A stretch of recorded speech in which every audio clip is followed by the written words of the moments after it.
Certo.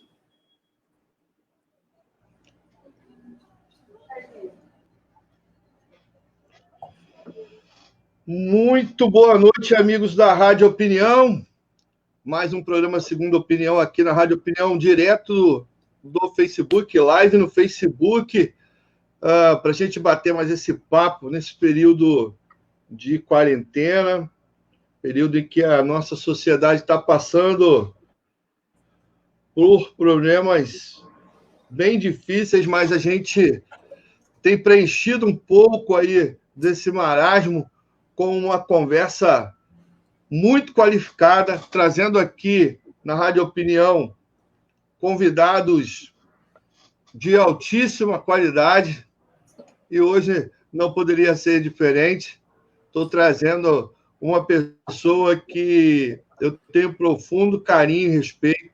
Eu conheço aproximadamente 3 para 4 anos só. Exato. Mas todas as vezes que a gente se encontrou nos estádios de futebol e teve a oportunidade, até mesmo no centro de treinamento, teve a oportunidade de trocar uma ideia, foi sempre uma conversa muito produtiva, está sempre pronto para ajudar quem está precisando aí de uma boa imagem.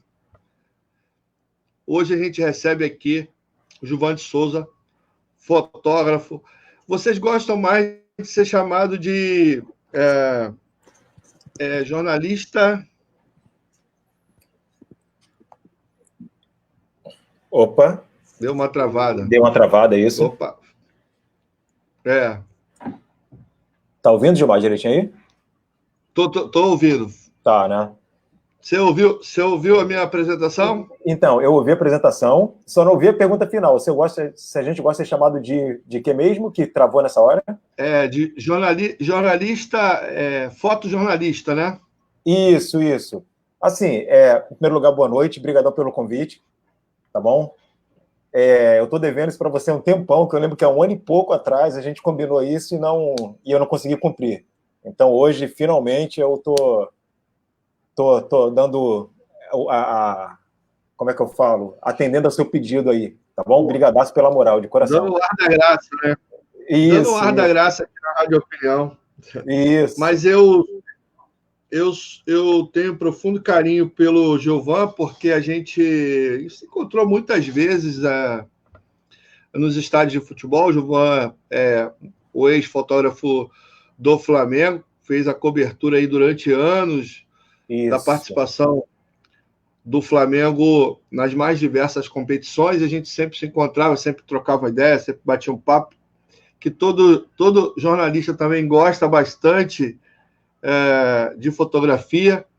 Então, eu além de jornalista, também sou professor de história, então a fotografia sempre passou um pouco assim pela minha vida como fonte para que a gente pudesse pensar um pouco a sociedade. Gilvan, você não é do Rio de Janeiro, né? Então, não, eu sou da Bahia, nasci em Juazeiro, que é um sertão baiano, quente pra caramba, sabe qual é? E a cidade é curiosa, porque de um lado tá Juazeiro, que é Bahia, atravessou a ponte pelo Rio São Francisco, está em Petrolina, que é Pernambuco. Então, é como se fosse Rio-Niterói, mas é uma ponte infinitamente menor, entendeu? A Rio-Niterói tem 13 quilômetros, essa tem 1,5 km, entendeu? Então, a distância é muito curta entre um estado e outro, entendeu? E só, já que a gente está falando de esporte aqui, Juazeiro nada mais é que a terra de Daniel Alves, da Ivete Sangalo, do Nixon, que jogou no Flamengo, e do Petros, que jogou no Corinthians também. O Nordeste é um celeiro de grandes atletas, de grandes jogadores, esses que você acabou de citar agora, mas tem uma série de outros grandes jogadores que vieram do Nordeste, que passaram por grandes equipes aqui. E também o Nordeste é celeiro de grandes intelectuais, de grandes pensadores, de grandes escritores e também de grandes fotógrafos, vamos dizer assim. Né? Pode ser, não sei, mas... Aonde começa a sua trajetória como no fotojornalismo? Então, só respondendo aquela sua primeira pergunta que você fez aí alguns minutos atrás, como eu gosto de ser chamado, O nome da profissão realmente é repórter fotográfico, né? Que é o que a galera... É o que a gente... É o correto, no caso, né? Mas se me chamar de fotógrafo, repórter fotográfico, fotojornalista, tem umas pessoas da antiga que me chamam de lambi-lambi, de outros termos que eu acho até engraçado, entendeu? Eu estou atendendo a todos eles. Eu atendo a todos eles. E agora, respondendo a sua pergunta... Em todos eles... Uhum. Em todos eles há uma pontinha aí de arte, né? Isso, exatamente. Em todas elas, seja qual for, vai ter um pouquinho aí da arte na fotografia, do olhar, da composição. Então, todas elas, no final de tudo, é a mesma coisa, entendeu? Só muda mesmo a denominação. Isso aí é tranquilo. A gente sempre costuma dizer que pode inserir a quantidade de tecnologia que for na fotografia, né? Hoje a gente tem um boom da fotografia por conta da chegada desses aparelhos, né? Dos aparelhos celulares e mesmo das câmeras digitais. Isso. Mas nada substitui o olhar do fotógrafo, né, Gilvan? Não, nada, Gilmar, nada. Vai entrar ano, vai sair ano, vai entrar século, sair século. Eu acho que, independente de qual seja o formato, de qual seja a tecnologia do momento, o olhar aqui do cara vai estar sempre, em primeiro plano que eu falo, vai ser sempre primordial, entendeu? Você vai lembrar do que eu vou mostrar para você aqui agora. Isso aqui você lembra, né? Uhum. Para a galera que é nova... Lembro, claro que lembro. Isso aqui, galera, para quem não sabe, é um filme. É o filme. Que antigamente nós usávamos esse tipo de filme aqui, ó. Então, hoje, o que eu fazia com esse filme aqui, ou melhor, o que eu faço com esse cartãozinho aqui de memória, que é o cartão que a gente coloca na nossa câmera digital, antigamente nós fazíamos com esse filme aqui. E só para reforçar um pouquinho mais, nesse cartão, dependendo da configuração, ele comporta até 2.000, 2.500 fotos. E aqui são só 36 fotos, como diz aqui, ó. Então eu cansei de sair para a rua, pelos veículos que eu trabalhei, pelos jornais que eu trabalhei, para fazer 6 pautas com um único filme desse aqui. Então eu tinha que calcular, se o filme tem 36 poses, eu fazia 6 fotos por pauta, entendeu? Para ficar, senão não tinha foto. Independente se o assunto era bom ou ruim, rendesse muita foto ou não, a média que eu tinha que criar na minha cabeça era essa coisa de 6 fotos por pauta, por assunto, vou dizer assim, né? Era um desafio infinitamente maior do que hoje, onde você pode disparar uma câmera como a que vocês usam. Você pode disparar, sei lá, numa cena, pelo menos umas 50, 60 fotos. Então, isso foi até curioso. Eu ia até chegar nesse assunto, mas já que você tocou, eu vou antecipar um pouco, tá bom? Pode ser? Pode, fica à vontade. Então, aqui você é que manda. Não, a câmera que a gente usa hoje em dia, a câmera que eu uso, pelo menos, ela faz até 12 fotos por segundo. 10, 12 fotos por segundo. Então, você imagina, por segundo, se eu, em 3 segundos, eu acabaria com esse filme aqui já, entendeu? Que são 36 poses. Aí eu vou citar aqui uma foto que eu fiz, que tem um tempo já, que a galera talvez lembre, quem acompanhou as redes sociais na época, foi o gol do Lincoln contra o Grêmio, que o Lincoln está de braço cruzado, o primeiro jogo pela Copa do Brasil, lá em Porto Alegre, do momento que ele chuta para fazer o gol até a final de tudo, a comemoração, eu fiz em torno de 400 fotos, seguidamente, você imagina, é como se tivesse um fuzil na mão, disparando. Então foi em torno de 300 e poucas, 400 fotos. Só naquela sequência, aquele lance do gol, entendeu? É para a galera ter noção de como funciona essa coisa do digital hoje em dia, da facilidade que nos traz, né? Mas aí tem um outro desafio muito interessante, que apesar de você fazer essa grande quantidade de imagens, você vai também ter o olhar treinado para, das 400 imagens que você fez, tirar uma imagem que vai ser usada para os jornais, para o site, tudo.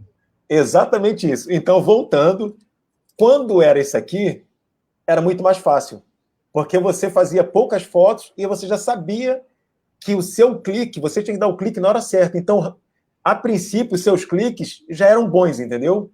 Não é que nem hoje com a digital, que você faz 400 fotos para escolher o que você falou, 2, 3, 4, 5 fotos. Então, para editar, é um outro trabalho, entendeu? é infinitamente mais trabalhoso na hora de editar essas fotos. Entendeu? Ah, eu imagino. Porque agora o fotógrafo, né, o profissional, ele tem que aprender a lidar com toda essa tecnologia, que é uma tecnologia da câmera e uma tecnologia que é a de revelar as imagens. Né? Antigamente se usava elementos físicos e químicos para fazer essa revelação, né? Que era, pegava esse filme e era levado para um laboratório e lá se fazia a revelação. Agora a revelação se dá através de um programa de computador. De um programa, de um Photoshop, de um Lightroom ou outro que aí é muito pessoal. O cara escolhe qual o melhor que ele se adapta, entendeu? Mas assim, hoje é muito rápido. Você pegou esse cartão de memória aqui, botou aqui nesse leitor de cartão, você já transfere as fotos para o computador, entendeu? Você transfere de imediato, você já vai editando aqui no computador mesmo, em questão de segundos, essa foto já está no teu trabalho, ou seja, para quem você trabalha, para jornal, para site, para o clube, entendeu? Em questão de 10 segundos, a foto já está com eles. E eles disparam para onde eles quiserem, para as redes sociais do veículo que você trabalha. É infinitamente, tudo muito mais rápido, muito mais ágil, é muito agora, sabe? É muito aquele momento. Então, e com a internet hoje é questão, é imediatismo mesmo, né? Aconteceu, tem que postar. E quando você... uma coisa que eu sempre me pergunto, assim, às vezes eu estou na tribuna e estou olhando o movimento do campo, né? Que a gente é muito focado no campo, na bola, nos lances, mas tem toda uma situação que está acontecendo em volta. No caso de vocês, assim, você, por exemplo, tem um roteiro na tua cabeça toda vez que você vai para o campo? Então, primeiro eu vou fazer foto disso. Então, eu vou até aproveitar, tem a pergunta aqui na tela, está perguntando quais são os desafios do fotógrafo esportivo. Posso responder essa pergunta com essa pergunta que você me fez também? Que tem um link entre as duas. Sim. Pode ser? Pode sim, pode então, ser. Olha só, isso foi muito interessante que você falou, Gilmar, porque muitos pensam que a notícia de um jogo está sempre ali dentro das 4 linhas, entendeu? E não está. É claro que tem jogos que a notícia está ali sim. E tem outros jogos, ou quando eu falo jogos, pode ser futebol, pode ser basquete, pode ser vôlei, que o assunto está ao entorno do campo, entendeu? Fora das 4 linhas. Alguma coisa com a torcida, alguma briga, vou dizer assim, algum desentendimento, alguma ação policial com a torcida, algum torcedor chorando, algum torcedor rindo, algum torcedor triste, entendeu? Então, o desafio por fotógrafo esportivo está exatamente nisso. É você não ficar focado somente no que acontece ali dentro do campo e nem sempre no jogador mais popular do clube, entendeu? O jogador mais... o goleador, talvez. Nem sempre a história está sempre nele. Pode ser que num zagueiro, no lateral, que você também tem uma foto boa, entendeu?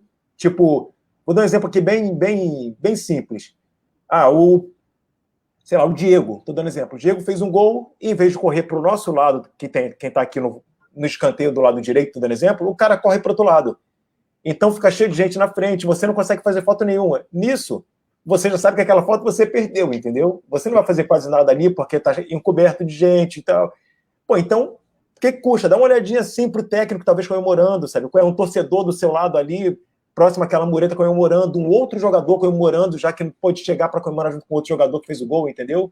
Então, são várias coisinhas que acontecem dentro do campo que a foto está dentro do campo, sim, está dentro do campo, mas não no personagem que fez o gol, e extra-campo também, fora das 4 linhas, entendeu?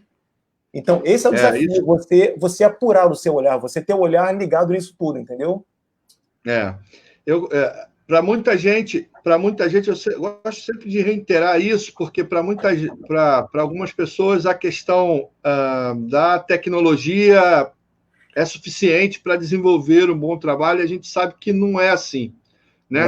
Para se fazer uma boa pergunta, precisa-se de um preparo que às vezes não vem apenas de conhecer a pessoa ou de conhecer a história da pessoa, mas de perceber uma série de situações que envolvem aquele entrevistado.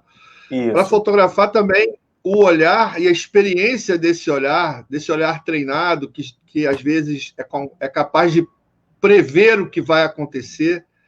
e isso possibilita ao fotógrafo se colocar melhor, né, dentro do cenário para extrair essa informação.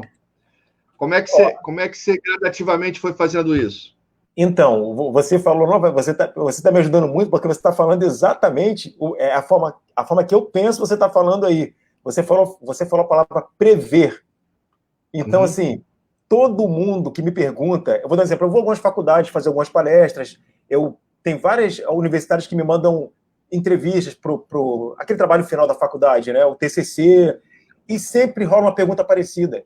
Eu sempre falo, cara, que o fotógrafo esportivo, não só esportivo, o fotógrafo com a experiência, a tua vivência, a tua experiência vai deixando você meio que vidente, entendeu? Então, a vidência vem dessa coisa que eu tô falando do prever, entendeu? Eu vou dar um exemplo. Um exemplo muito simples. O que acontece toda hora em campo. Rodinei, lateral, vem com a bola, chega no escanteio ali, na linha de fundo, cruza a bola para grande área, para pequena área. Cara, aquilo ali é um momento que o fotógrafo, quando eu falo que tem que ser evidente, você não sabe onde a bola vai cair, na cabeça de quem vai cair, se vai cair no jogador do time que você está cobrindo, no caso Flamengo, Fluminense, Vasco, Botafogo, ou do time do zagueiro que está defendendo o clube. Então, pelo movimento dos caras, quando eles se movimentam, a gente tem que ficar ligado no olhar dos caras, quem está se preparando para saltar primeiro, que aí você tem a noção que você não está vendo a bola está em cima, sabe? A bola está no alto. Então você tem que prever, exatamente o que você falou, você tem que prever aonde aquela bola vai cair, para quem vai cair, e se essa pessoa, se daquela jogada vai gerar um gol ou não, entendeu? Pode ser uma cabeçada, uma bicicleta, um chute, um voleio. Então, assim, você foi muito, muito feliz em falar a palavra prever, porque eu sempre falo isso, que a galera com experiência, isso, claro que a experiência vai te trazer isso, essa coisa de você ficar prevendo já, sabe qual é? A experiência vai trazer para você fazer um enquadramento numa foto boa, uma composição boa, tudo isso é que nem o jornalista. Você vai entrar na faculdade muito cru, escrevendo lá o teu texto de forma básica. Com o tempo você vai aprendendo tudo, um lead muito bom, um texto muito bom, com que o leitor que está aqui do outro lado entenda na sua primeira, no lead, né, que ali você já lê a matéria como um todo, você já lê o texto como um todo. É mais ou menos isso, entendeu? O fundamento tem estratégias que a gente vai traçando ao longo da nossa vida. Isso. Que ajuda muito na hora de produzir os conteúdos, né? Seja um conteúdo escrito ou de imagem, como eu e você, né? Eu produzo entrevistas aqui nas lives ou mesmo no estádio, e você com as imagens. Eu usei essa questão de prever porque, de fato, quem está aqui imagina essa dificuldade. Isso. Mas, por um outro lado, no seu caso especificamente, quando você cobriu o Flamengo, você também cobria o cotidiano, né? Você citou, por exemplo, o Rodinei ou o René ou qualquer outro jogador do Flamengo, fazer determinadas jogadas. Quando você vai para o campo, o olhar já está um pouco mais treinado para isso. Pô, ele vai jogar em fulano de tal que está ali. E aí eu fico ali e faço a foto. Exatamente. O treino... imagina, eu fiquei 5 anos no Flamengo. 5 anos, você sabe o que eu vou falar, é do mesmo assunto, todo dia, são as mesmas pessoas, as mesmas jogadas, vou dizer assim, os mesmos treinos, entendeu? Assim, é claro que isso que a gente vê no treino, a gente, obviamente, transfere aquilo que a gente... Pô, essa jogada eu sei que vai gerar aquilo, entendeu? Então, é claro que a gente fica ligado no treino que pode rolar em campo no jogo oficial, entendeu? E isso faz com que esse cotidiano ali, você sabe muito bem como um jogador já joga, quem é o objetivo dele, ele vai cruzar para quem, entendeu? Então, isso tudo facilita muito no campo, sim, entendeu? Facilita bastante, muito. Eu, como te disse, assim, eu tenho uma paixão por fotografia que vem da minha primeira formação, que é uma formação em História e Filosofia, e usei muito das imagens para contar um pouco da história para os meus alunos, e alguns fotógrafos são assim, históricos, e agora, como jornalista, até tive a oportunidade de entrevistar outro dia o Evandro Teixeira. Nossa, conterrâneo. Isso. E o Evandro, a gente conversou bastante sobre o momento da foto, né? Quando é que você teve a ideia de fazer aquela foto? Esse momento pode ser construído dessa maneira, mas existe também o imprevisível, né? Isso. Aquilo que você, às vezes, está no local e, apareceu aquela situação e você... Fotógrafo tem que ter sorte também. Gilmar, são vários fatores. O fator, vou voltar um pouquinho ali atrás, o fator experiência, entendeu? O fator olhar fotográfico, o fator sorte, que é imprescindível, tem que ter também, porque eu vou dar um exemplo aqui bem esdrúxulo, mas é justamente para a pessoa entender o que é o fator sorte e o que não é. Toda vez que eu entro no carro de reportagem, atualmente estou no Jornal Dia, mas pelos outros jornais que eu trabalhei, a gente entra no carro e eu boto a câmera no meu colo, já pronta para, se acontecer alguma coisa na minha frente ali, eu tá pronto para fazer o clique, entendeu? Então, assim, durante todos esses 22 anos de profissão que eu tenho, a câmera sempre no meu colo, nunca aconteceu nada, assim, de eu chegar e... Porque assim, é claro que a gente faz uma foto ou outra, mas não é uma foto histórica, entendeu? Uma foto que, fala que, assim, que renda uma capa de jornal, que renda talvez uma foto para concurso, nada disso. Mas isso é interessante porque a gente que é fotógrafo, a gente anda sempre pronto, assim, sempre ligado em tudo, entendeu? Talvez uma pessoa... Diga. Acho que essa é uma coisa do jornalismo, né? Do jornalismo. Porque, assim, como hoje o jornalista não trabalha só com a questão da produção do texto, eu, por exemplo, só com a produção do texto, eu ando com o celular na mão, pronto para ser ligado a qualquer momento. Isso. Né? Se eu estou se eu estou com o material pronto para um vídeo, o microfone está conectado no celular o tempo todo. O tempo inteiro, exatamente. Porque às vezes acontece de um presidente de um clube ou um diretor passa indignado. Você pode falar comigo aqui? Ele fala assim: posso. Essa é a hora que você vai conseguir a foto, vai conseguir uma entrevista. O áudio, exatamente. Recentemente eu passei por algo semelhante com o presidente da CBF. Prêmio Melhores do Brasileirão. Na entrada ele não falou com ninguém. Na saída ele foi um dos últimos a sair. Só eu estava na zona mista batendo papo, mas a câmera e o microfone estavam ligados. Quando ele passou, falou: só fala comigo. Ele disse: falo. Só falou comigo naquela noite. Não falou com mais ninguém. Eu estava lá nesse dia, eu estava fazendo até para a CBF, fila para a CBF nesse dia. Então, isso é o fator sorte, entendeu? E vai que você não percebe, você está de costas, ele passa e você não vê o cara passando, entendeu? Mas também o profissional, porque todo mundo me chamou: cara, sai daí, acabou, todo mundo já foi embora. Eu falei: não, eu quero ficar mais um pouquinho aqui, porque no ano anterior eu vi que às vezes no final as pessoas passavam e já passavam às vezes ali mais alegrinho. Isso. Era o momento de pegar. Entendeu? Então, exatamente, você teve a manha, você teve a malícia de ficar ali e esperar o momento certo, entendeu? Então, esse é o fator sorte com o fator experiência, entendeu? Isso conta pra cacete. Melhor, pra caramba. Não, sim. E assim, às vezes a gente faz uma pergunta, participa de uma entrevista ou de um momento do esporte que aquilo toca a gente profundamente. Por mais que o cotidiano, às vezes, tire um pouco desse sentimento, mas não tem jeito. Somos humanos e uma hora a gente é atingido por uma determinada situação que aconteceu e que a gente está ali fazendo o nosso papel enquanto profissional, mas o lado humano também entra. Isso já se passou com você alguma vez? De se emocionar com uma cena, com uma situação? Já. Eu vou falar alguma situação do Flamengo, pode ser? Pode, fica à vontade. Então tá. Flamengo e Cruzeiro, talvez você vá lembrar disso. Era o Zé Ricardo, técnico. E o meu chefe chegou para mim na época e falou assim: Giovanni, eu preciso de foto hoje de alguém do clube, de algum jogador chorando.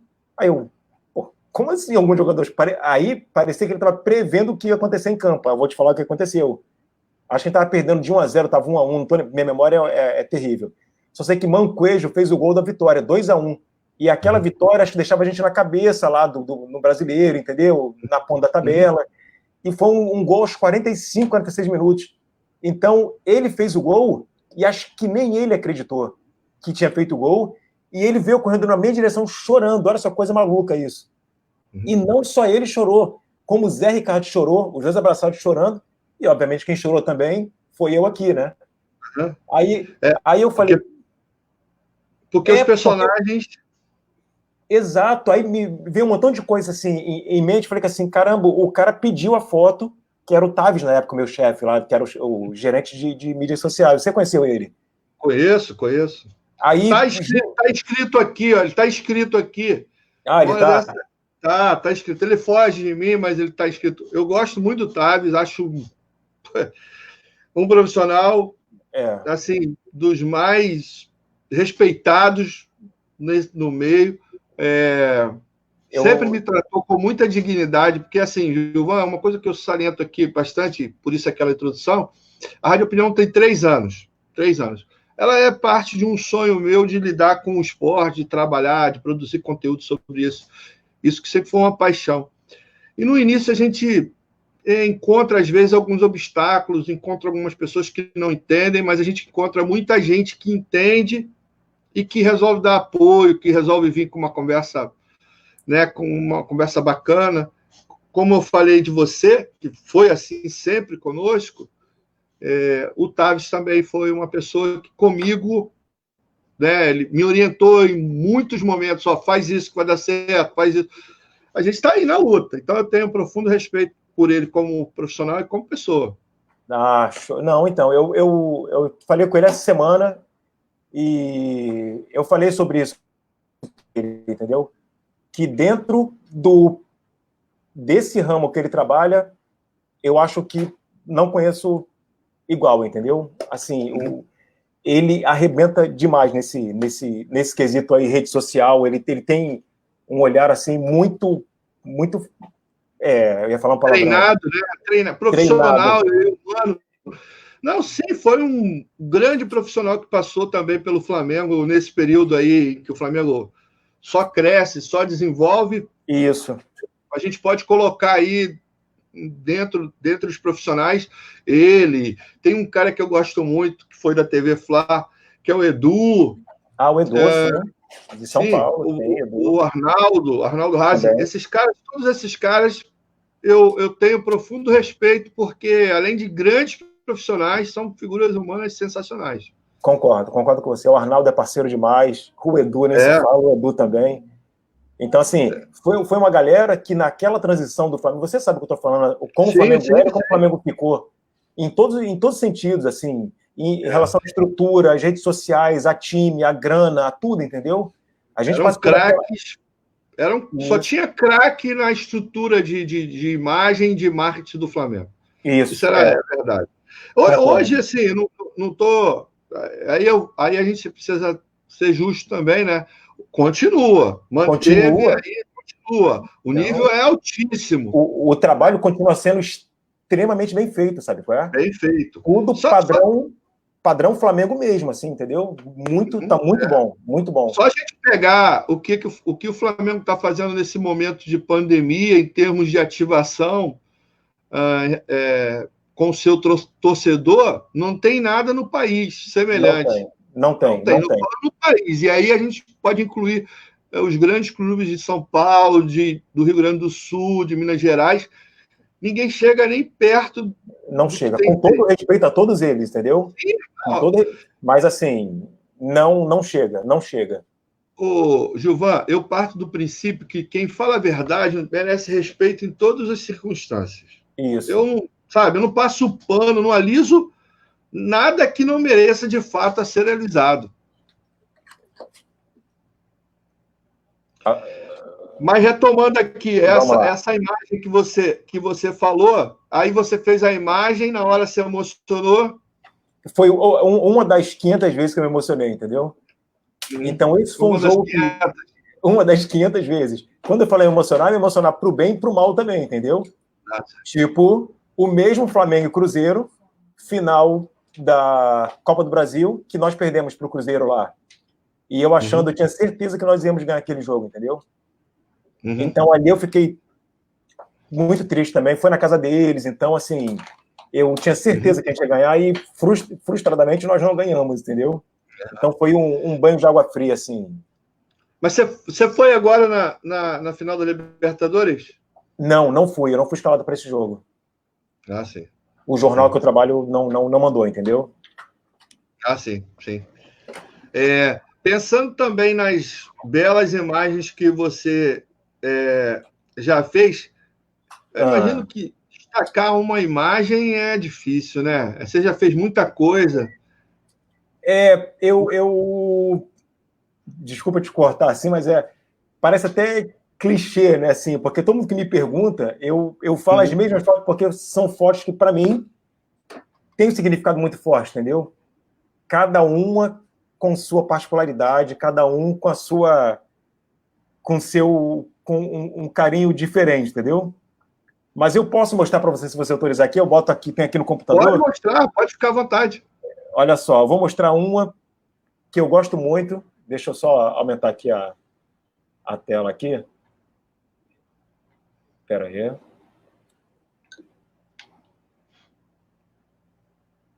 Essa aqui,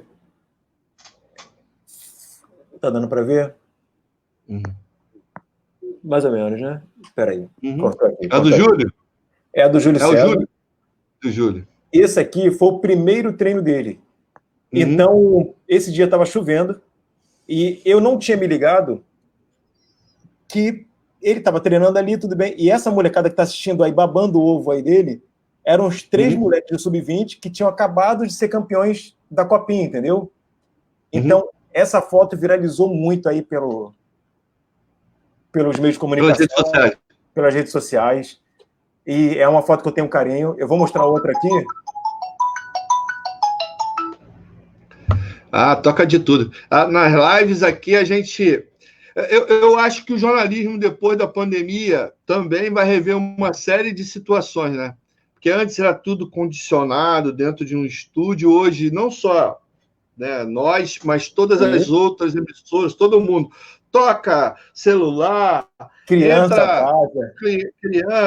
Acho que humanizou até um pouco mais, né? Eu tô falando com você, mas a minha cachorrinha estava aqui pulando no meu colo aqui, ó. Aquela é pequenininha, não dá para ver, mas está aqui pulando no meu colo. E são aquelas coisas tipo ao vivo, né? Tipo a minha esposa já esteve aqui, minha filha abriu a porta ali, e vem aqui perto para ver quem é. Eu acho que era para ter sido assim sempre, né? Porque isso é feito com gente, cara. Uma coisa que eu falo, Gilmar, essa pandemia, eu até falei isso hoje, fui fazer uma foto agora, que as nossas vidas nunca mais serão as mesmas, sabe qual é? Em todos os sentidos, em todos. Em relação a você se cuidar, você se higienizar, ao próprio trabalho, como você está falando agora aí, entendeu? Tipo, a redação de jornal que eu trabalho, estão todos de home office. Eu nunca na minha vida podia imaginar na minha vida que isso um dia fosse acontecer. Uma redação fechada, com todos trabalhando de casa. E o jornal está na banca todos os dias, entendeu? Isso é muito louco. É muito louco. Não, é diferente, sim. Eu tenho falado isso em muitos lugares onde eu tenho oportunidade de debater, né? Ontem fui chamado por um pessoal lá de São Paulo para conversar um pouco sobre a minha percepção em relação ao futebol feminino e sobre o esporte, sobre a pandemia, as dificuldades que o esporte tem no jornalismo e tal. E aí eu estava falando para o pessoal assim, primeira coisa, a gente agora sim entra no século XXI e o pós-pandemia vai sim demandar um outro comportamento dos indivíduos, seja do ponto de vista da higiene, seja do ponto de vista humano, a ausência dos entes queridos, né? Seja daqueles que infelizmente não sobreviveram, ou seja daqueles que a gente é obrigado a se afastar por tanto tempo, né? Imaginar que minha sogra, minha família, sei lá, um final de semana sim, outro não, a gente faz almoços e se encontra, não está podendo há mais de um mês. Entendeu? Isso. Então, assim, a hora que isso acabar, e vai acabar, a gente deve ter, com tudo que a gente tem visto, né, Gilvan, do ponto de vista do comportamento de alguns atores políticos do país, sem entrar em muita polêmica, mas não é esse o caso, os nossos cidadãos terão sim que ter um outro comportamento. Terão sim, com certeza, não tem a menor dúvida.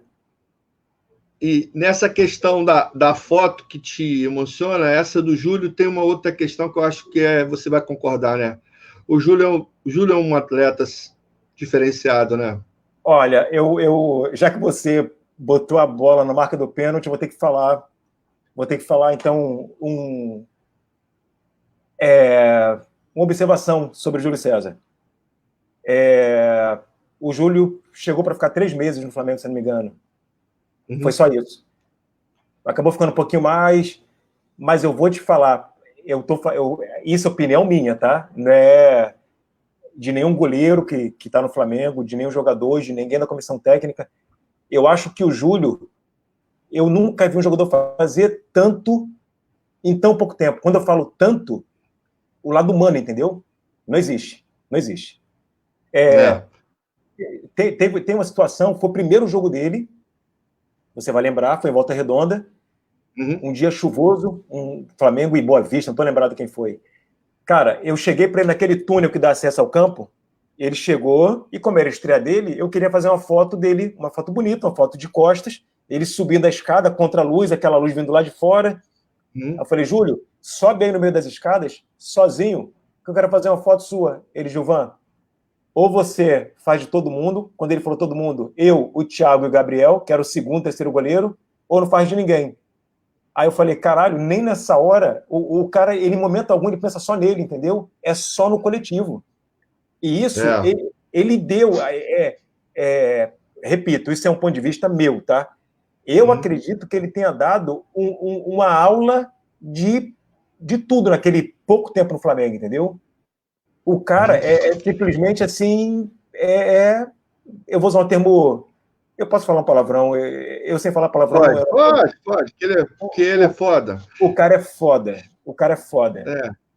Eu nunca tinha visto assim. É o que a gente sente. Eu não convivi com o Júlio nessa extensão que você conviveu, né? Era só de passar, mas assim, independente de vitória, derrota, não tinha nenhum condicionante no momento em que chegava próximo dos jornalistas para conversar e se podia perguntar de tudo, um cara seguro na hora de expressar, de emitir opinião. Então, você está falando aí, a gente, de fato, se acostumou a vê-lo ali e a trocar ideias e bater papo. Aquela despedida dele foi emocionante. Não, você tá louco. Aquele dia ali foi... Tá doido. Aquele... Inclusive... Você olhar e ver o Juan, que é um cara que a gente... Isso. Frio, né? Um cara frio nesse sentido, não é um cara de externalizar emoções. Assim. É um cara na dele, dele. Profissionalzão. Mas naquele dia o Juan estava diferente. Isso. Muito diferente. Porque eu acho que é muito difícil, da mesma forma que é difícil o jogador de futebol entrar para essa profissão, que é de cada 100, 200, sei lá, um consegue, entendeu? De cada, sei lá, 5 mil, um consegue. Acho que justamente pela dificuldade que o cara encontrou para entrar, deve ser muito difícil entrar na cabeça dele a palavra aposentadoria, entendeu? É muito louco isso. A partir daquele dia ali, o cara nunca mais vai entrar em campo, nunca mais vai chutar uma bola. Quando eu falo chutar uma bola, profissionalmente, né? Não vai treinar todo dia, não vai viajar com o grupo, não vai ter aquela resenha que eles gostam. Então, isso no psicológico do cara deve ser muito louco. É muito louco. E o Juan viu, acho que um dos maiores amigos dele aposentando e sabia que o momento estava chegando para ele também. Exatamente. Talvez tivesse um pouco disso. Você fez registro desses momentos? Então, eu fiz registro do Juan, eu não fiz. Do Juan eu estava até de férias, estava viajando. Estava por aí pelo Nordeste. Mas o Júlio César, quando estava no Flamengo, quando ele presta a sair, ele falou que ele ia estar de volta aqui quando o Juan se aposentasse. E como eles são amigos de longa data, então ele realmente cumpriu a palavra dele, sabe? Aí ele veio, eu vi as fotos, ele abraçado com o Juan, chorando com o Juan. Então, deve ser muito difícil para o cara, assim. O próprio o Júlio César deu um depoimento essa semana, né? Que queria muito estar aqui no Flamengo para fazer parte dessa campanha, Flamengo campeão brasileiro e Flamengo campeão da Libertadores, né? Ele falou que podia ter esperado mais um ano aí para se aposentar, mesmo se tivesse como terceiro goleiro. Eu acho essas figuras, assim como o Juan, como o Júlio, são figuras emblemáticas. Você falou ainda agora que figuras emblemáticas do esporte. Eu encontro de vez em quando com o Júlio César no Jogo das Estrelas, ou eventos do Flamengo, e está sempre tratando com o máximo de profissionalismo, dignidade. Isso é muito bacana. Com o Juan também. Deixa eu te fazer uma pergunta. Você falou que sai de férias, o fotógrafo sai de férias, abandona a máquina ou leva a máquina para tirar foto das férias? Cara, a minha maior vontade era entrar de férias e dar uma segurada assim no dedo, sabe? Não fotografar. Mas dependendo para onde eu vá, eu levo a câmera assim, entendeu? Aí, vou dar exemplo. Vamos dizer que seja um local que não seja tão seguro. Vamos dizer que eu vou para uma capital, estou dando exemplo. Vou para Fortaleza. Eu não levo a câmera porque capital, como qualquer outra capital, tem os problemas aqui da nossa, que é o Rio de Janeiro. Então eu fico resguardo um pouco em relação a assalto, essa coisa toda. Aí eu fotografo de celular, mas assim, o deixar de fotografar eu nunca vou deixar. Ou eu levo uma câmera mais compacta, pequenininha, ou meu celular mesmo, mas foto vai ter, isso não tem a menor dúvida. Fato que vai ter. Não tem como, né? Eu vou te falar, tem uma mania, às vezes eu vou viajar com a família, eu levo um monte de livros que eu não vou nem pegar, mas eles têm que estar ali na minha bolsa. E aí, quando eu assumi mesmo a minha condição de jornalista, e passei a pensar enquanto jornalista, eu também passei a andar sempre com um bloquinho. Eu tenho pelo menos uns 3 desse aqui, ó, e uma caneta para anotar. Às vezes eu nem publico nada, mas é a mania de ter na mão ali, de estar seguro, de se sentir seguro. Caneta. Eu gosto da. Caneta aqui também assim, ó, nesse nível aqui. Ó. Mas aqui em cima da mesa. Então, assim, de vez em quando minha filha vem aqui, pega uma e a gente vai tocando. Gilvan, como é que você acha? Primeiro, como é que você tem se cuidado, né? Porque você ainda está trabalhando. Você é obrigado a sair para fazer os cliques de algum tipo de... Você não está fazendo futebol, mas está fazendo matérias, o cotidiano. Isso. Né? Principalmente dessa questão que envolve a Covid-19.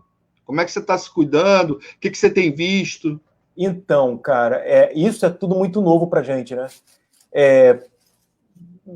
Tipo, eu jamais imaginei que eu fosse entrar no meu elevador aqui do meu prédio e teria que apertar o botão do andar, o 7º andar, com o cotovelo, assim, tá vendo o que eu tô falando? Assim, evitar botar a mão, evitar apertar a mão de alguém, evitar abraçar, evitar, assim, é tudo muito louco, é tudo muito novo. Mas eu, como você falou, eu tô em jornal, o jornal que eu tô agora não faz de tudo, assunto do cotidiano, de política, de saúde. Então, ó, eu ando aqui com as luvas, com as máscaras, com luva, tudo aqui separadinho dentro de um saco, que eu vou todo dia troco aqui a luva. Então, eu estou me policiando sim, como todo mundo tem que fazer isso, lavar a mão 800 mil vezes por dia, sabe qual é? Eu cheguei da rua agora há pouco, até te sinalizei, ó, estou em casa já, aí já chega já tomando banho, então é muito doido, é muito doido. Eu confesso que fico bem tenso. Se eu disser para você que eu fico tenso pra cacete, eu não fico, não. Eu fico tenso, assim. Mas, de vez em quando, aquela vacilada, eu esqueço, entendeu? Eu esqueço, de vez em quando, que, tipo, a gente combinou aqui em casa de não entrar mais com calçado, o que era para ser feito desde também. Isso, né? Mas, de vez em quando, eu esqueço e entro, sabe? É questão de costume mesmo, né? A gente não está ainda acostumado a fazer isso, a ter esse tipo de precaução. A gente vai se acostumar com o tempo mesmo, isso. Por isso que eu falo que essa doença, do mesmo tempo que está ferrando meio mundo aí, tá tudo muito... O comércio tá fechado, muita gente sendo mandado embora, uma galera passando dificuldade, vai vir o lado da gente se educar, entendeu? Educar em todos os sentidos. A gente não vai fazer mais alguém vai espirrar do seu lado agora, eu acho, daqui para frente, cara, você vai tomar um cuidado de como espirrar, proteger seu espirro, entendeu? Não vai espirrar mais na cara de ninguém, como vários faziam isso, entendeu? Fazem isso. Não, isso aí eu acho que isso já deveria estar inserido na nossa formação, mas a gente tem percebido de uns 2 para 3 anos, de uns 2 ou 3 anos para cá, com tudo que a gente tem apreciado no país, isso, de que a gente vai precisar mudar e mudar muito na nossa própria formação enquanto indivíduo, né? A gente não esperava que uma pandemia, de algo que nos tirasse, por exemplo, de pessoas que nós amamos. Recentemente tivemos a perda de um vizinho aqui que foi uma tristeza, João, um rubro-negro, mesmo, apaixonado, possivelmente já curtiu muitas fotos suas, porque era daquele que comprava os jornais e então aí foi uma, assim, para nós, porque você perde a pessoa e não tem a possibilidade de prestar aquela última homenagem, a família está afastada, os amigos, os filhos que são meus amigos estão afastados, então todo esse drama, que não é possível que a gente tenha perdido a sensibilidade, não perdemos, a gente vê ainda, vai nos levar, e eu penso que deve nos levar para um outro caminho. O que você acha disso? Eu não tenho a menor dúvida de que vai levar para outro caminho, sim, cara, vai sim. Acho que nada na vida é por acaso, entendeu? Assim, esse é um mal que está... E eu ainda confesso a você, quando surgiu essa coisa do coronavírus, na minha cabeça, quando estava lá na China, ainda falei, isso não vai chegar aqui, isso é besteira.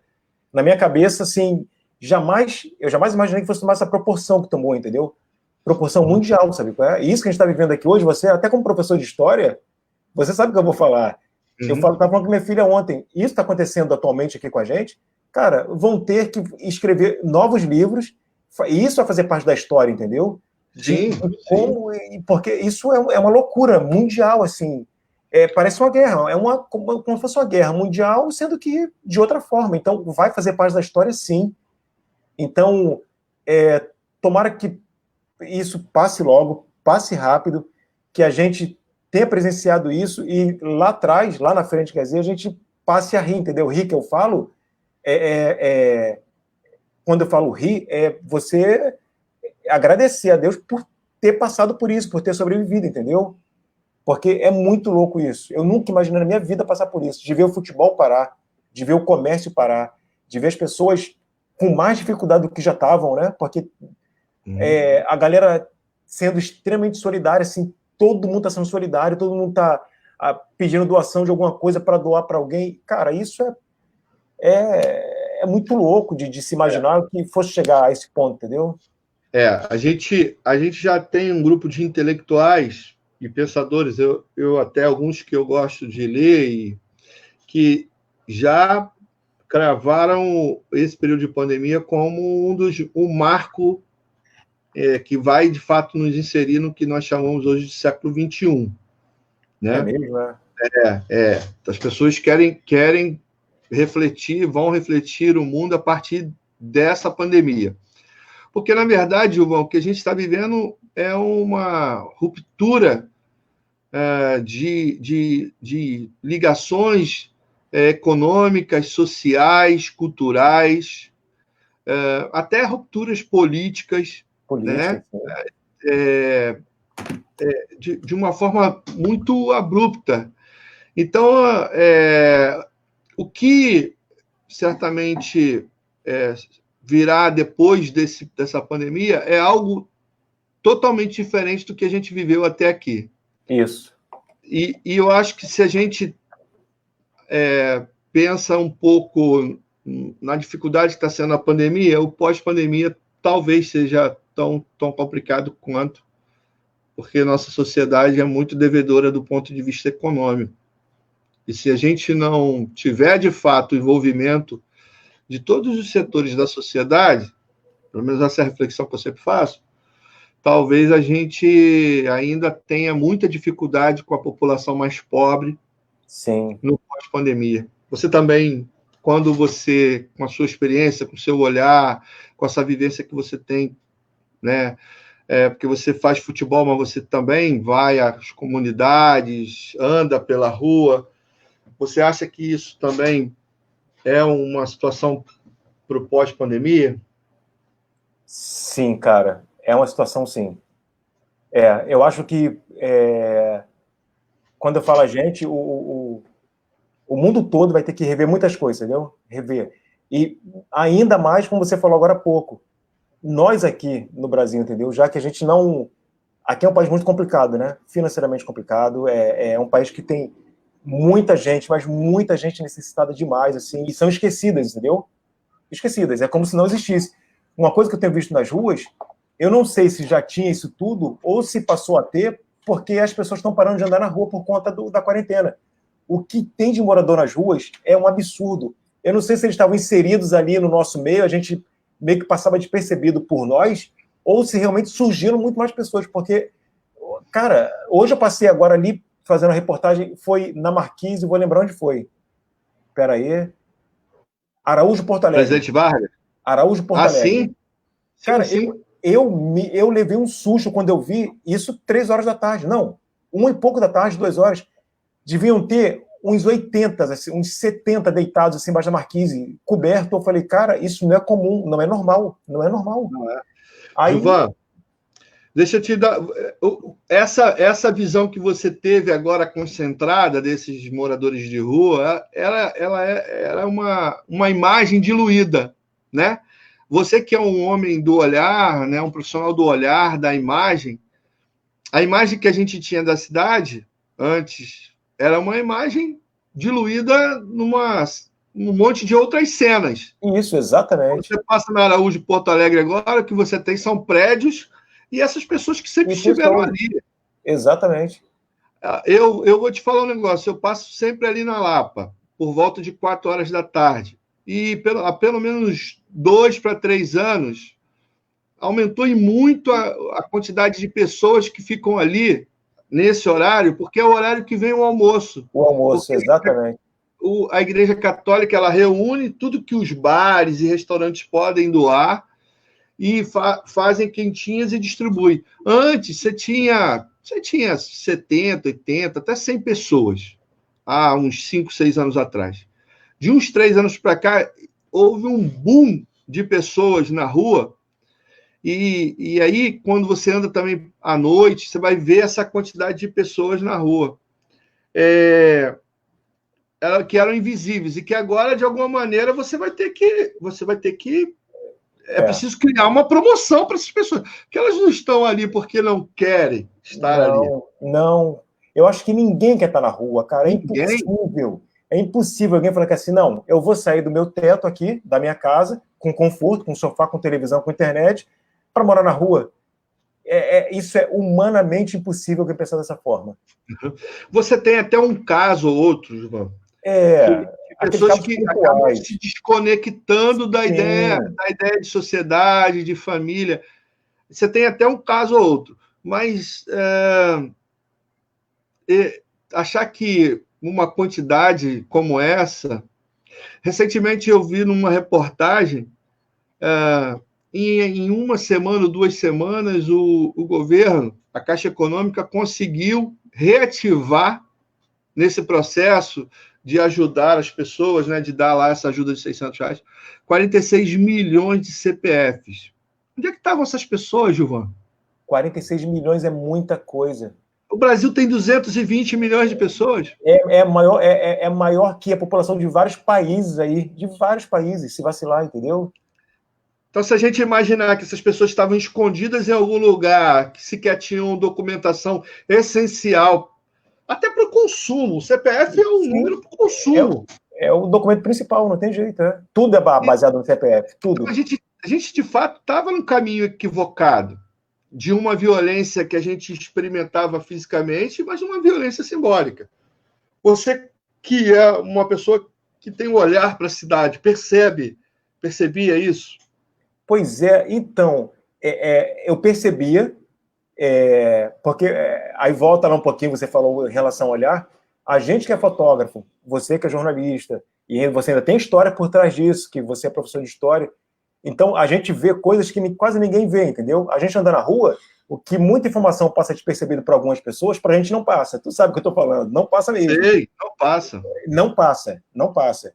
Então, é claro que eu tinha noção, sim, de um número X de pessoas, de moradores de rua, seja lá qual for o motivo, ou usuário de droga, ou mora porque não tem condição de ir para casa, como a gente já entrevistou um senhor que ele mora muito longe e trabalha aqui no centro. Então, para ele vai perder 3 horas para chegar em casa. Então, ele prefere dormir na rua no centro e já ficar próximo do trabalho dele, entendeu? Mas dorme na rua. E bem vestido. Só voltar no final de semana. Só voltar no final de semana. Mas, ou seja, ele está na rua, na Presidente Vargas, a esquina com a Rio Branco. Isso é muito louco. Isso é doido. Então, é claro que não passava despercebido por nós, assim, entendeu? Mas é que agora, Gilmar, tomou uma proporção justamente porque antes da pandemia eram vários elementos. Você andava na rua de Porto Alegre, eram ambulantes, eram pessoas trabalhando, eram carros, era um pouco de tudo. Era morador de rua também, mas agora não tem mais ninguém. São só os prédios, o concreto lá e eles. Então, assim, não tem como você não prestar atenção, não tem como passar despercebido. Entendeu? Nessa semana, você que trabalhou lá, nessa semana nós produzimos aqui uma reportagem do Flamengo que distribuiu quentinhas e álcool em gel para os moradores de rua. E, assim, simplesmente nos últimos 30 dias foi a matéria que deu mais audiência, assim, disparados. Os torcedores ficaram imensamente comovidos em ver o Flamengo tomar uma atitude como essa. Outros clubes, como Vasco, já fez isso, Fluminense e Botafogo também fizeram. Outros clubes também se envolveram em ações sociais para melhorar a condição daqueles que, nesse momento, necessitam e necessitam muito. Mas eu queria falar com você, porque a gente está chegando perto de encerrar a nossa live aqui, e eu queria falar com você assim, você já registrou, já criou imagens fantásticas sobre o Flamengo especificamente, né? Sobre o esporte, sobre o Flamengo. Isso. Eu queria que, para o futuro, você projetasse que imagem que você sonha em fazer ou já pensa em fazer no período pós-pandemia, principalmente desse clube que você ama tanto, que é o Flamengo. Que pergunta, hein, Gilmar? Caramba, hein? Vamos lá. Cara, que imagem. Eu acho que o Flamengo ano passado foi assim implacável, né? Foi assim, eu acho que nem o maior dos flamenguistas talvez imaginasse um final de ano como aquele que foi ano passado do Flamengo. Então, como ganhou o Brasileiro, ganhou a Libertadores, ganhou a Recopa, o meu sonho agora, então, depois dessa fase toda, que isso tudo passar, Flamengo campeão mundial. Uhum. Eu fazer uma imagem dessa, assim, seria extremamente gratificante, vendo um desses caras aí levantando o troféu. Quem é o nosso... Quem tá como capitão para falar? Quem foi o último capitão do Flamengo? São 3, né? São 3. Ribeiro, né? O Everton, o Diego Ribas e o Diego Alves. Então, cara, qualquer um dos 3 ali, imagina, levantando o troféu de campeão mundial, isso para mim já ficaria satisfeito, assim. Acho que já ganharia meu ano fotográfico pós-pandemia, entendeu? Quando você olha para o Flamengo, você imagina que o Flamengo é o seu povo, é a sua nação. Rever essa nação se abraçando dentro desse espaço que é a sua casa é uma grande imagem para você, João? É uma grande imagem, sim. E eu posso até traduzir o que você falou para mim numa foto, se você... Eu vou pedir permissão e você vai... Não, você vai entender, você vai entender o que eu estou falando. Aqui. Tem uma foto que eu fiz ano passado, final do ano passado, o Flamengo indo para a Libertadores, a foto daquele ônibus passando na ponte, que foi assim, mó galera falou exatamente essa coisa do Flamengo, do povão, da favela, sabe qual é? Da torcida em massa. Então, que é essa foto aqui, não sei se vai dar para a galera ver direitinho assim, ela mais ou menos traduz o que Nossa Senhora, gente. Ela traduz o que é o Flamengo, né? O que é o Flamengo. Nossa. E o curioso de uma dessa foto, depois que eu postei essa foto, eu postei no Instagram, um torcedor falou, nossa, ela tá perfeita porque tem um torcedor com a bandeira, eu confesso a você que eu nunca tinha reparado que esse pontinho vermelho aqui é um torcedor. É um torcedor sacudindo, mexendo a bandeira, assim. Então, essa imagem, assim, ela fica muito na minha memória também, por tudo que volto a bater naquela tecla, pela dimensão que tomou, viralizou muito, e traduz muito o que é Flamengo, entendeu? O Flamengo é exatamente isso aqui. O Flamengo é paixão, é favela, é povão, é aquela galera que você vê no dia a dia no Maracanã, aqueles torcedores os mesmos de sempre, com dente, sem dente, com cabelo, sem cabelo, com as fantasias assim, reverentes, assim, é muito louco. Aquilo sim é Flamengo, você tá doido. Eu sinto muita saudade nesse período de confinamento desse convívio com os amigos da resenha, pessoas que gostam de apertar a mão, de abraçar, desses torcedores que às vezes extrapolam um pouquinho, mas no geral eles são motivados por muita alegria. E é isso que a gente espera ver o mais rápido possível, assim que tudo isso passar. Eu aproveito para te deixar o espaço para você mandar o recado para esse povo que você descreveu tão belamente nessa foto, que te ama, que te abraça, deixar aí a sua mensagem para eles.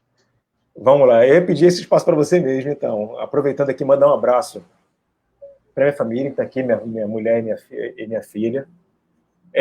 Dar os parabéns, sei lá, para minha filha, que é aniversário dela é amanhã, então, antecipadamente, parabéns para ela. Qual o nome dela? Beatriz. A Beatriz. Isso. Para a torcida do Flamengo, que não tem igual. Não tem. E eles têm um carinho muito grande por mim. Então, peraí.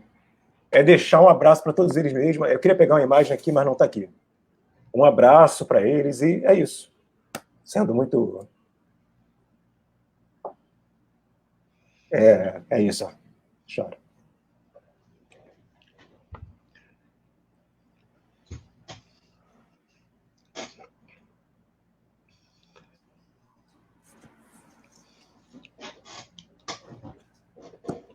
É isso. É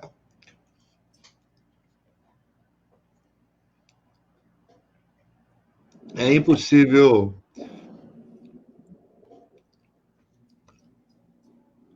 é impossível não se emocionar, porque,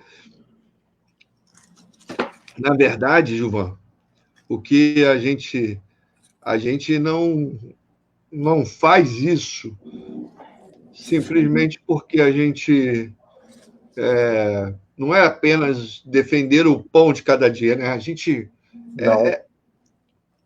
é um elemento que envolve tanta paixão, né? E é muito curioso que a gente, no meu caso especificamente, eu sou uma pessoa que eu me emociono bastante mesmo. Nessas lives aí, outro dia eu entrevistei o Luizinho Quintanilha, que jogou no Vasco, no Botafogo, e fomos às lágrimas quando se perguntou sobre a família. Não se escolhe fazer isso apenas porque é uma defesa do pão de cada dia. A gente faz isso porque a gente gosta de contar essa história dessa gente que é apaixonada por esse esporte. A gente começa a fazer isso porque é oriundo da arquibancada, porque é apaixonado por um time, tem um time de coração, mas no meu caso especificamente, como jornalista, a gente aprende a respeitar a paixão do torcedor. Acho que a primeira regra de qualquer produtor de conteúdo esportivo é o respeito incondicional a essa paixão do torcedor. E essa paixão do torcedor, ela atravessa o nosso coração, principalmente nesse momento. E uma coisa, Gilmar, que é curiosa, quando eu fui chamado do Flamengo, a pessoa que me chamou, que me convidou para o Flamengo, falou assim, Gilvan, tu vai pintar uma vaga aqui, você quer? Eu falei, porra, como não, né? Claro que sim, pô. Aí, quando realmente oficializou tudo, ele bateu nas minhas costas e falou assim, ó, tua vida vai mudar. Aí eu falei, pô, esse cara tá maluco, né? Vai mudar por quê? Porque na minha cabeça, o Flamengo era uma empresa normal, como outras que eu trabalhei, entendeu? Uma empresa que tem o CNPJ e normal. Mas não é. Eu fui ver o Flamengo que eu não conhecia, entendeu? Os bastidores de como tudo acontece. Na minha cabeça, o Flamengo se resumia aqueles 11 jogadores que estavam em campo, mais os 11 reservas ali, acabou. Mano, é absurdo uma viagem, o número de pessoas que envolve, sabe qual é? É assim, e você se apaixona por, assim, é muito louco o sentimento que você sente, sabe qual é? Uhum. É uma mistura de amizade, tipo, eu vou dar um exemplo aqui bem rápido. Márcio Araújo, tô dando exemplo, que era um jogador que a torcida perseguia pra cacete, que era alvo de crítica, o cara... Quando eu chego para algum amigo meu e falava, quando tava no Flamengo, mano, quem é um jogador gente boa? Eu falei, Márcio Araújo. Aí ele que assim, pô, mas o cara joga mal. Eu falei, cara, você tá vendo o lado do futebol. Eu não tô vendo esse lado do futebol. Eu tô vendo o outro lado. É o lado que a pessoa não tem o contato, como não convive, a culpa não é dela, entendeu? A culpa é minha que fiquei lá e vi esse outro lado, o lado bom da parada. Tá? Eu tenho uma passagem também muito bonita com um jogador muito perseguido pela torcida do Flamengo, o Muralha. Muralha, sim, nossa, isso. Você tá louco. Nós produzíamos uns mini craques assim de papel, uma pessoa que entregava para os jogadores. Eu falei, pô, cara, eu queria que você me desse um pro Muralha. O cara tá passando por um momento tão difícil, vamos entregar isso para ele. Aí o cara foi, fez e me deu. Eu fui até o Muralha para entregar. Quando eu olhei pro cara, mas ele ficou tão agradecido como nenhum outro jogador. Nós entregamos isso para tanta gente. Teve gente que pegou assim, tá, obrigado, entregou na mão do assessor assim e saiu. Ele olhou assim aquilo, cara, pô, que bonito, que bacana, pegou aquilo com tamanho respeito. Então a gente que trabalha com isso, a gente passa a analisar as coisas num outro lado. E por isso que para a gente futebol é muito mais do que campo e bola, é uma paixão. Sempre vai ser. É extremamente importante para a nossa vida. Gilvan, muito obrigado. A gente assim, vou te liberar por enquanto, porque nós fizemos essa live muito legal aqui, cheia de sentimento, de humanidade, que é isso que a gente precisa. Mas, mais para frente a gente vai fazer uma contando um pouco mais dessas histórias, botando imagem, fazer um negócio mais editado, mais bonito, para falar um pouco da sua carreira, da sua trajetória, que certamente é de um grande profissional, mas é de um grande ser humano. Muito obrigado. Agradeço, não posso deixar de agradecer a você, a todos da Rádio Opinião. Muito obrigado pela moral, pelo convite, tá bom? E eu fico aqui agradecido pra cacete. Sempre que você quiser, pode contar comigo. Qualquer paradinha aí, tá bom? Pode contar comigo. Tá? É isso aí, galera da Rádio Opinião. Hoje, Gilvan Souza aqui na Rádio Opinião. A gente pede a vocês que segue a gente lá no Instagram, no Facebook, no YouTube, para que a gente continue produzindo conteúdos legais como esse que a gente produziu hoje aqui com o Gilvan. Valeu, obrigado. Daqui a pouquinho, às 8 horas, nós temos a senhora Aida Santos. É simplesmente a primeira mulher do Brasil a disputar uma final olímpica em Tóquio, 1964, que na última segunda-feira foi declarada mais um membro do hall, do esporte olímpico brasileiro. Dona Aida Santos. Sim, valeu? Já fez? Abração, Gilmar. Já fiz. Obrigado, Gilmar. Abraço, Gilmar. Boa noite aí, cara. Abraço. Boa noite.